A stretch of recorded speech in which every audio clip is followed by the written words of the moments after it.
औज़ुबिल्लाहिमिनश्शैतानिर्रजीम बिस्मिल्लाहिर्रहमानिर्रहीम। नाज़रीन किराम, मैं हूँ आपका मेज़बान सैयद अली अबरार। आप देख रहे हैं K21 न्यूज़ की ख़ुसूसी नशरियात बाखबर पाकिस्तान। आज हफ्ते का दिन है और मौसम चेंज होता हुआ नज़र आ रहा है। दिन में गर्मी है और रात में वही थोड़ी सी ठंड हो रही है, लेकिन कुछ पता नहीं कि फरवरी में मौसम कैसा होगा, क्योंकि कराची वालों के लिए खुशखबरी थी कि सर्दी थोड़ी सी इंजॉय की, लेकिन अब सर्दी कराची से जाती हुई नज़र आ रही है। नाज़रीन किराम, कराची के मौसम को तो आपने सुन लिया, लेकिन कराची के जो हालात हैं वो एक दफ़ा फिर ख़राब होते हुए नज़र आ रहे हैं। डंपर माफिया की अगर बात की जाए, हम कई दिनों से दुहाई दे रहे हैं कि भाई इनको लगाम दीजिए, इनको लगाम दीजिए, लेकिन यकीन कीजिए कि कोई भी इनके लिए हिकमत अमली नहीं बन पा रही। ये रोडों पे आते हैं और नौजवानों की, बच्चों की, बच्चियों की जान ले लेते हैं। एक हफ्ते में 9 लोगों की जान ले ली है इस डंपर ने, कंटेनर्स ने, लेकिन कोई भी इनको देखने वाला नहीं है। कानून नाफिज करने वाले इदारे अपनी ड्यूटी तो सरअंजाम दे रहे हैं, लेकिन इनको रोका कैसे जाएगा, इनकी रोकथाम कैसे होगी? जब आपका वक्त रात 11 बजे के बाद का है तो आप मगरिब के बाद या सुबह दोपहर नज़र क्यों आते हैं? ये एक लम्हा फ़िक्रिया है हमारे लिए कि पहले तो टारगेट किलिंग हुआ करती थी कि लोग आते थे दंदनाते हुए, गोलियां मार के चले जाते थे, लेकिन ये टारगेट किलिंग का जो सेहरा है अब अपने सर पे सजा लिया है डंपर माफिया ने। कराची में एक दफ़ा फिर बच्चे बच्चियां अगवा होने को तैयार हैं। अगवाकार कराची में एक दफ़ा फिर सरगर्म हो चुके हैं। बच्चे घरों से खेलने के लिए जाते हैं, लेकिन पता नहीं होता कि उनकी मंजिल क्या है। 2 दिन के बाद उनकी लाश मिलती है और पता ये चलता है कि ज़्यादती का निशाना बनाया गया। रमज़ान करीब है, महंगाई भी उरूज पर है। क्या होगा इस रमज़ान? आज हम इन 3 टॉपिक पे बात करेंगे। हमारे दरमियान मौजूद हैं सियासी रहनुमा हैं। आपका ताल्लुक़ पाकिस्तान तहरीक इंसाफ से है। आप सदर हैं पाकिस्तान तहरीक इंसाफ लेबर विंग के, जनाब राणा मोहम्मद आज़म साहब। अस्सलाम वालेकुम राणा साहब। राणा साहब, कैसे मिजाज हैं? शुक्रगुजार कि आपने वक्त दिया। नाज़रीन किराम, इनके साथ ही हमारे जो दूसरे गेस्ट हैं, भाई हैं हमारे, और आपका ताल्लुक़ समाजियात से भी है, बाखबर पाकिस्तान की टीम का हिस्सा भी हैं, मोहतरम जनाब सैयद असलम परवेज़। अस्सलाम भाई, कैसे मिजाज हैं आपके? ठीक है, अल्लाह का शुक्र है। नाज़रीन किराम, बड़ा अहम टॉपिक है आज का। आप लाइव कॉल भी कर सकते हैं, बाखबर पाकिस्तान का हिस्सा बन सकते हैं, और इनके साथ ही हमारे जो तीसरे और आखिरी मेहमान हैं, किसी तारुफ के मोहताज नहीं हैं, सीनियर सहाफ़ी हैं, सीनियर तज्ज़ियाकार हैं, नुमाइंदा बाखबर पाकिस्तान मोहम्मद राव अयूब उस्मान। अयूब भाई, कैसे मिजाज हैं आपके? बहुत अल्लाह का करम, बहुत शुक्र। आपकी तबीयत? अल्लाह का शुक्र है। चलता हूँ राणा साहब आपकी जानिब, क्योंकि 8 फरवरी पाकिस्तान तहरीक इंसाफ के लिए स्याह दिन भी कहा जा सकता है। आपने योम स्याह के तौर पे उसे मनाया भी, आपने पुरअमन एहतजाज भी किया है, और आज भी मेरे ख्याल से आप एहतजाज करने जा रहे हैं। सबसे पहले मैं थोड़ी सियासत पर रोशनी डालता हूँ ना, कि क्या लगता है आपको कि आइंदा महीनों में, आइंदा सालों में क्या ये हुकूमत जो है ये अपना टाइम पीरियड पूरा कर सकेगी? जी बिस्मिल्लाह। सबसे पहले मैं आपका शुक्रगुजार हूँ K21 का, वो मेरा मौक़िफ़ लेने के लिए उन्होंने मुझे आज मदऊ किया। अबरार भाई, बात यह है कि बदकिस्मती रही है पाकिस्तान की कि फॉर्म 47 के ज़रिए ये हुकूमत कायम की गई, और उसके बाद तमाम सिस्टम जो है गलत होते जा रहे हैं। 26वीं गैर आइनी तरमीम इन्होंने बिल पास करवाया, ऐप का बिल पास करवाया। मकसद कहने का, जो चीज़ बिल्डिंग जिसकी बुनियाद गलत होगी उसकी फिनिशिंग कभी ठीक नहीं हो सकती। और 8 फरवरी योम स्याह है। मैं ये कहता हूँ कि इन्होंने PTI को का मैटर नहीं चोरी किया। पाकिस्तानी कौम जिसने भरपूर 2/3 3/4 अक्सरियत से PTI खान साहब पे एतमाद का इज़हार करते हुए उसको वोट किया, उसके बैंक वोट को इन्होंने चुराया। और आज जो बदअमनी, बदनज़मी, गैर कानूनी, लाल कानूनियत की जो वजह है, वो वजह यही है कि अगर मैं समझता हूँ अगर हकदार को हक दिया जाता और सही लोगों को असम्बली में भेजा जाता, आज ये लाकानूनियत भी नहीं होती, बदअमनी भी नहीं होती।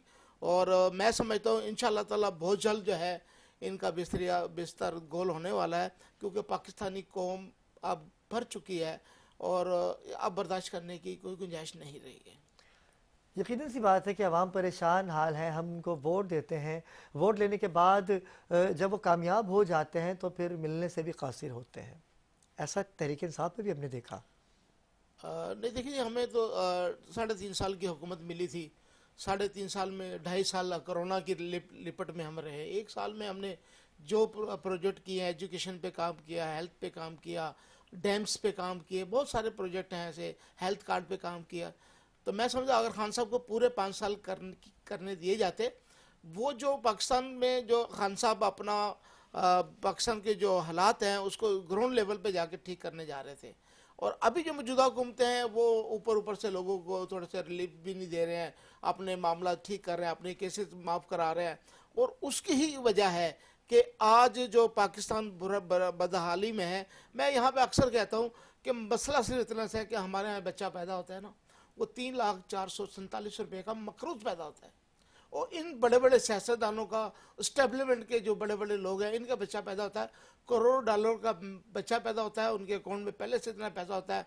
और ये नौकरियां ख़त्म होने के बाद कोई पाकिस्तान में नहीं रुकता, और वो डायरेक्टली आज नौकरी उसका रिटायरमेंट हुई है, अगले दिन की फ्लाइट से वो मुल्क से बाहर चले जाते हैं। मैं से जब तक इन हालात पे काबू नहीं पाया जाएगा तो पाकिस्तानी कौम को, पाकिस्तानी अवाम को रिलीफ नहीं मिल सकता। नाज़रीन किराम, यहाँ पर मैं आपको एक छोटी सी ब्रेकिंग न्यूज़ देता हूँ। हैदराबाद में जारी धरना, वकला और पुलिस जो आमने सामने दिखाई दे रहे थे। एसएसपी साहब जो हैं हैदराबाद के, उनके लिए वकला कह रहे थे कि आप इनको सस्पेंड करें, हमें गुंडागर्दी नहीं चाहिए, हमें कानून के अंदर रहते हुए अप्लीमेंट चाहिए। इसी हवाले से कई दिनों से जारी धरना जो अभी तक जारी सारी है। एसएसपी हैदराबाद फर्रुख ललजार जो हैं उनको छुट्टी पर रवाना कर दिया गया है। ये आज की ब्रेकिंग न्यूज़ है कि हैदराबाद के जो एसएसपी हैं फर्रुख ललजार, वो छुट्टी पे रवाना हो गए। क्या करेंगे हमारे वकला, क्या करेगी हमारी पुलिस, जब हम कानून नाफिज करने वाले लोग ही, इदारे ही रोडों पे धरने देके बैठ जाएंगे तो आवाम की सुनवाई कौन करेगा। सिटी कोर्ट में भी अगर देखा जाए, हैदराबाद कोर्ट की बात की जाए तो कई केसेस ऐसे हैं कि जो पेंडिंग में हैं, जिनकी बेल लगी हुई है, जिनकी ज़मानतें लगी हुई हैं, लेकिन उनकी कोई भी सुनवाई नहीं होगी क्योंकि वकला ने एहतजाज कर रखा है। वो चाहते हैं कि हैदराबाद के जो एसएसपी साहब हैं उनको बरतरफ किया जाए और वो छुट्टी पे चले गए। क्या कहेंगे ऐसी सिचुएशन में, आपका क्या मौक़िफ़ होगा? देखिए, मैं समझता हूँ वकला जो बरादरी हमारी और पाकिस्तान की एक रीढ़ की हड्डी है। आपने देखा होगा परवेज़ मुशर्रफ के दौर में जब उन्होंने गैरानी इक़दाम किया था, एमरजेंसी लगाई थी, यही वकला हमारे थे। उन्होंने पाकिस्तान में भरपूर एहतजाज किया और मजबूरन उनको एमरजेंसी हटाना पड़ी। और इस वक्त जो सूरत हाल है पाकिस्तान की, वो भी उससे बदतर है। और यहाँ पे जो ना बात कच्चे के डाकू की बात नहीं है, यहाँ पक्के के डाकू जो है ना, हमारे बड़े बड़ी सीटों पे बैठे हुए हैं, बड़े बड़े मामला में बैठे हुए हैं, और पक्के के डाकू कच्चे के डाकू के साथ मिले हुए हैं, जिसको चाहे अगवा करवा लेते हैं, जिसको चाहे भत्ते की पर्चियाँ दे देते हैं, पुलिस की सरपरस्ती उनके साथ है, सारे मामला उनका, वो खुल के सारे कार्रवाइयाँ कर रहे हैं। और जैसा कि आपने कराची के अंदर हमारे देखा होगा डंपर माफिया, वो भी इसकी कड़ी है। वो माफिया भी भत्ता देते हैं, वो चाहे जबकि लॉ के अंदर, कानून के अंदर यह है कि 12 बजे हैवी ट्रैफिक जितनी भी है, वो 12 बजे के बाद वो कराची शहर मेगा सिटी है।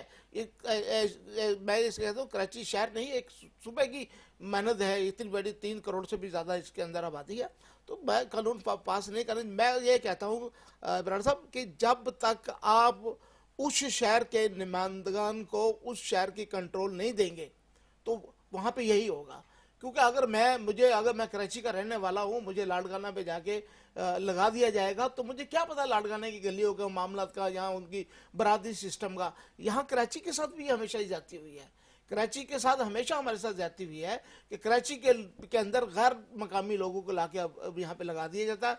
उनको पता ही नहीं है कि लियाकताबाद की क्या सूरत हाल है, लांडी की क्या सूरत हाल है। वो बेचारे हमारे वहाँ से उठ के दूसरे शहरों से, दूसरे सूबे से उठ के आते हैं, यहाँ हुकूमत करने, माल बटोर रहे हैं। उनका मिशन सिर्फ एक ही है, माल कमाना बस।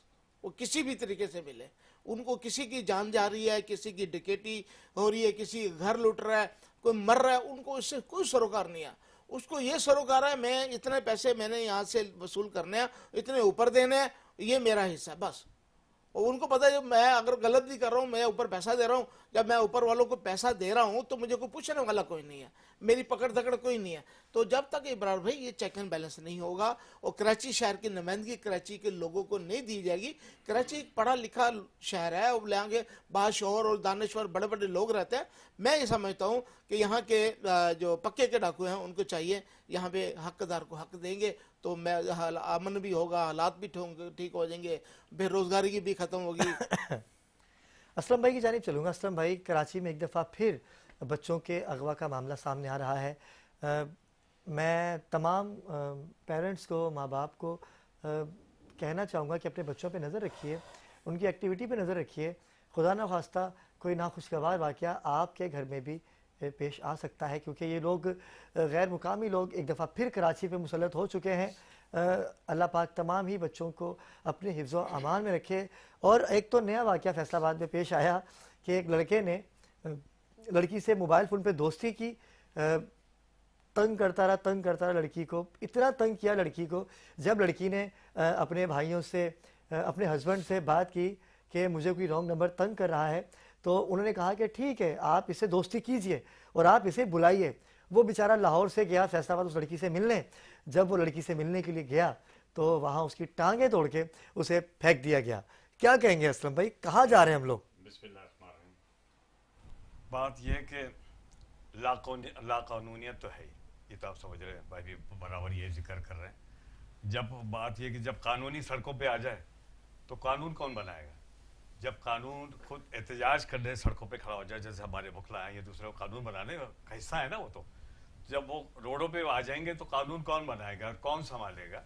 हमारी जो समाजियात है, हमारा जो रख रखाव है अपने मुल्कों में, हम जिस तरह से सरवाइव कर रहे हैं हालात को देखते हुए, अच्छे बुरे को समझते हुए, तो हम समझ ही नहीं पा रहे कि हमने करना क्या है। हम अभी तक समझ ही नहीं पा रहे कि हमने करना क्या है, किस तरफ हमने लेके जाना है इस मुल्क को, किस दौर में हम शामिल हों और कहाँ हम जाके खड़े हो जाए।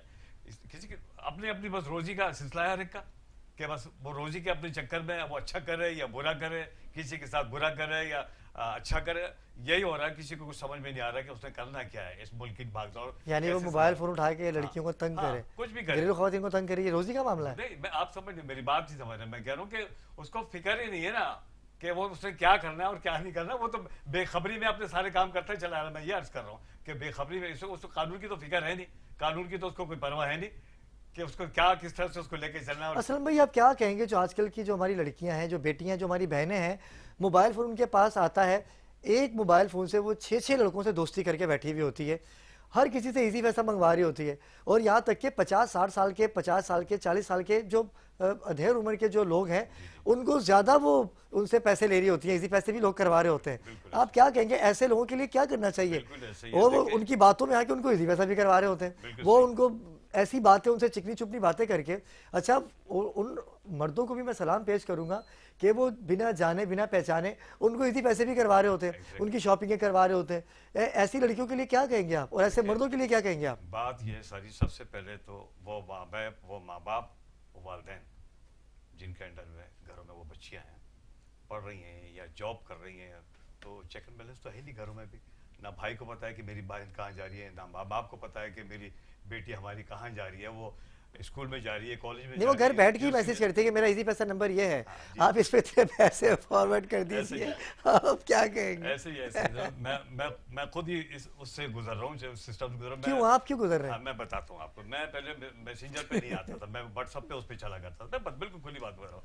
तो जितने भी यंग जनरेशन है, अब जैसे मैं मीडिया पे हूँ या मेरे मामलात हैं, मेरी मसरूफियात है शहर में, तो हमारी प्रोफाइल देख के या कुछ देख के वो नजर आता है कि हाँ ये कुछ समझदार आदमी है, बड़े आदमी है, तो हम इनसे। तो आपको भी फेक लोग डिस्टर्ब करते हैं कि भाई हम ये हैं? बहुत ज्यादा, बिल्कुल ऐसा मैं खुद डिस्टर्ब हूँ, मैं खुद बता रहा हूँ, मैं खुद ऑन एयर इस वक्त ये बात करूँ, मैं खुद डिस्टर्ब। आपने अच्छा किया कि आज ये बात आपने छेड़ दी। तो मैं उस वालिदैन से सबसे पहले तो उन्हीं को मैं ये कहूँगा, मैं किसी बच्ची को कसूरवार नहीं ठहराऊंगा, इसलिए कहूँगा कि चेक एंड बैलेंस तो उनको करना है कि हमारी बेटी कहाँ उठ रही है, कहाँ बैठी है। उन्होंने एक मशीन खरीद के उसके हाथ में दे दी है, वो अच्छा कर रही है बुरा कर रही है, उसको देखने वाला कोई नहीं है। तो लेकिन उनके माँ बाप को तो आपने कहा कि आप प्लीज उनकी एक्टिविटी पे नजर रखिए, उनके मोबाइल फोन पर देखिए कि वो किससे बात करती हैं, क्या बात करते हैं।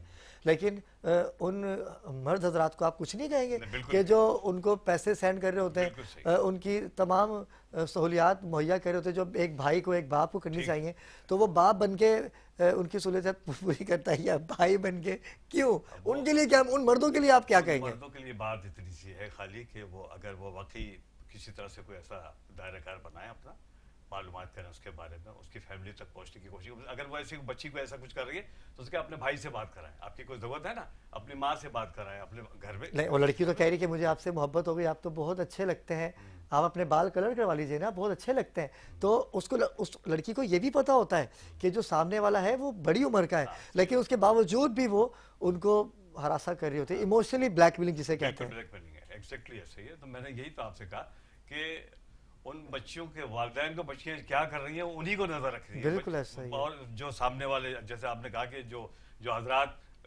के जिम्मे, जैसे मैं हूँ, मैं अपनी बात करूंगा कि मैं कोशिश करता हूँ, अगर मेरा कोई होता मैं वाकई कोशिश करता हूँ कि अल्लाह बेटा अपनी माँ से बात कराइए, अपने बाप से बात कराइए, अपने भाई बहुत से अच्छी बात बात कराइए कि हमें पता नहीं, तो आप चले। तो लोगों की हेल्प करते हैं, वो मैं मैं तो उन लोगों के लिए बात कर रहा हूँ जो ऐसी एक्टिविटी में मौजूद हैं। यही मैं जिक्र कर रहा हूँ ना कि ये इस वक्त जो हमारा जो जिस दौर से हम गुजर रहे हैं, वक्त से हम गुजर रहे हैं, ये जो चल रहा है मोबाइल, बिल्कुल ऐसा ही, शैतानी चढ़ा है, शैतानी चल रहा है ये, तो इससे जो जो किया जाए वो कम है, जितना भी किया जाए। बिल्कुल, बड़ा अच्छा मैसेज आपने दिया कि नाज़रीन किराम, आप अपने बच्चों पे नज़र रखिए, अपने बच्चों पे, बच्चियों पे, दोनों पे, बेटे पे भी बेटी पे भी नज़र रखिए कि उनकी एक्टिविटी क्या है। अयूब भाई, आपकी जानिब आऊँगा, टॉपिक चेंज हो गया क्योंकि महंगाई का भूत तो सवार होना ही है। रमज़ान में क्या होगा, सस्ते बाज़ार भी लगेंगे। अच्छा, सस्ते बाज़ार लगेंगे, उन सस्ते बाज़ारों में कौन सी चीज़ सस्ती होगी, उस बाज़ार को लगाने के लिए किन किन चीज़ों को फेस करना पड़ता है, उस बाज़ार लगाने वाले को थाना, पुलिस, केएमसी, डीएमसी, कौन कौन सी इदारे इसमें इन्वॉल्व होते हैं। जब इतने पैसे खर्च करके वो एक सस्ते बाज़ार के नाम पे एक बाज़ार लगाता है तो वो बाज़ार सस्ता रहता है। बहुत शुक्रिया अली भाई। एक तो आपने, आज मैं कायल हो गया हूँ आपके एंकर होने का, और आपको तो हैदराबाद होना चाहिए था, एक बहुत अच्छे वकील आप भी हैं, रिस्पॉन्सिबिलिटी फिक्स कर देते हैं। तो मैं ये कहूँगा कि देखें, ये रमज़ान एक महीना दूर है हमसे, अभी आप बाजार गए, मैं कह रहा हूं कि लाउड स्पीकर का शोर होता है सब्जी बेचने वालों का और फ्रूट बेचने वालों का, और इस वक्त वहां से यहां आते हुए मटर 100 रुपए के 2 किलो। गौर करिएगा कि ये जो महंगाई का भूत जिन बेकाबू हो जाता है, कोई चीज महंगी होती है तो इतनी महंगी, और सस्ती है तो मटर, टमाटर, यानी कि वो बेसिक नीड की जरूरतें, वो मैं परेशान हूं कि इस बार इन्होंने रमजान से पहले किसान को फांसी पे चढ़ने पर मजबूर कर दिया, जिसकी जमीनें, जिसने वो सब्जी पैदा की है। आप अंदाजा लगाएं कि 100 रुपए के 2 किलो टमाटर और ये चीजें 100 रुपए की 2 किलो, यानी कि विद इन 100 रुपीज 1 किलो हर चीज अवेलेबल है। और जिसने उगाई, जिसने उस पर मेहनत की, इसका मतलब है उससे मुफ्त में लेके आई जा रही है। कराची में तो कोई चीज नहीं पैदा होती ना, यकीनी बात है 500 से 1000 किलोमीटर का डिस्टेंस किसी ट्रक पर लोड करके आई होंगी। मैं ये कमिश्नर साहब, क्या तरीकाकार होता है आपका कि चीज की प्राइस जब तयन किया जाता है, किसान मर रहा है, मैं किसानों के लिए ये आवाज उठाऊंगा कि कैसे कोई चीज इतनी सस्ती हो सकती है। उसके बाद अली भाई, दूध का सरकारी रेट 220 रुपए किलो, आप सड़कों पे चले जाएं 140 रुपए किलो, डबल रोटी मुफ्त। ऐसा नहीं है कि वो डिमांड और 1 किलो के साथ आधा किलो भी फ्री दे रहे होते हैं। सर ऐसा क्यों है? और जो आपकी देखा होगा जो मुस्तकिल दुकानें, उधर वही रेट है। क्या 2 नंबर है? क्या हैंडमेड दूध है? क्या उसको मशीनें दूध पैदा कर रही हैं?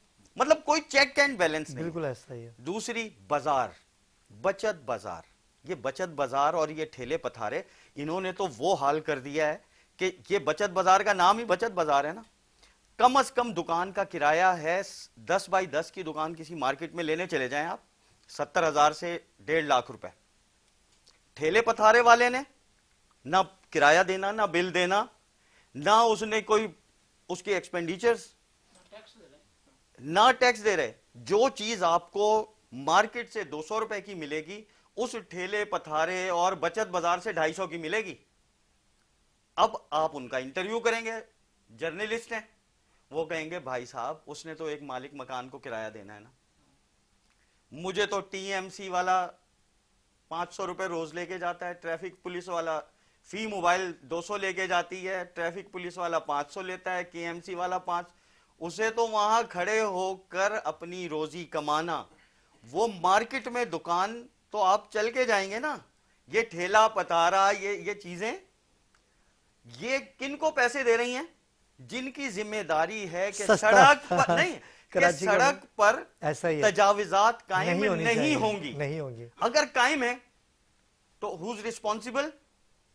अगर ऑपरेशंस हो रहे हैं, हम आपने देखा होगा, हम खबरों में अखबार पढ़ते होंगे कि जी मेयर कराची के अहकामात पर, कमिश्नर के अहकामात पर, वजीर आला के अहकामात पर तजाविजात का खात्मा हो गया।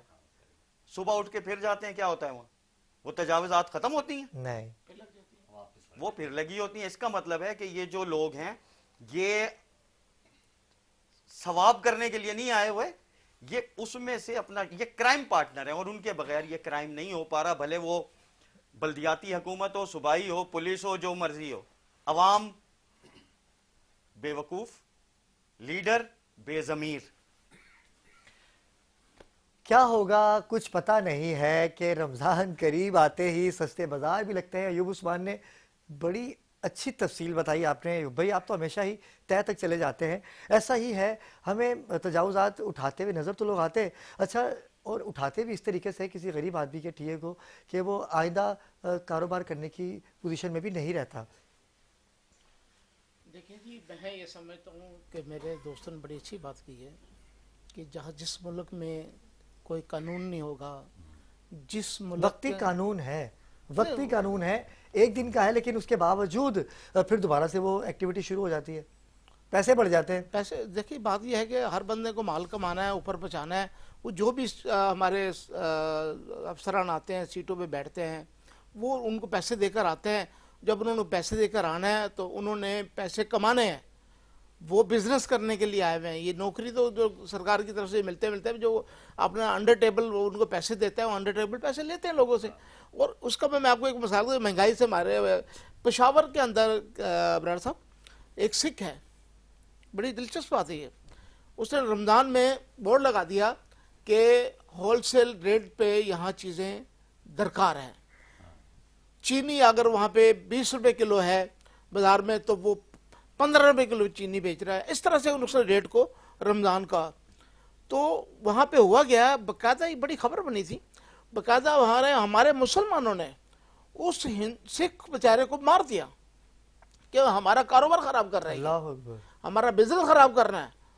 तो वो उन्होंने कहा कि भाई हम मुसलमान नहीं हैं, मगर अल्हम्दुलिल्लाह हम दीन इस्लाम को समझते हैं, मगर अफसोस ये है कि हमारे उलमा कराम को इसके ऊपर बढ़ चढ़ के हिस्सा लेना चाहिए, मामला को आगे बढ़ाना चाहिए। मगर मैं भी सिंध का दौरा करके आया हूँ, मैं पूरे सिंध में गया हूँ। अभी मैं मोरो में बहुत बड़ी रैली निकाल कर आया हूँ। मोरो में लोग जो है इस हुकूमत के खिलाफ है। मोरो आपको पता है, नवाब शाह जो है हमारे प्रेसिडेंट जो है जरदारी साहब का शहर है, लंजार से जो हमारे होम मिनिस्टर हैं उनका मोरो उनका शहर है। मैं वहाँ रैली करके आया, वहाँ के लोगों ने इतना हमें इस्तकबाल किया, इतना प्रोटोकॉल दिया, लोग तंग हैं लोगों से कि यार ये अजाब, ये यजीदी टोला, ये यजीदी कुत्ते कब हमसे जान छूटेंगी। जब तक ये लोग नहीं हटेंगे, सिंध क्या पूरे पाकिस्तान का बेड़ा गर्क हुआ।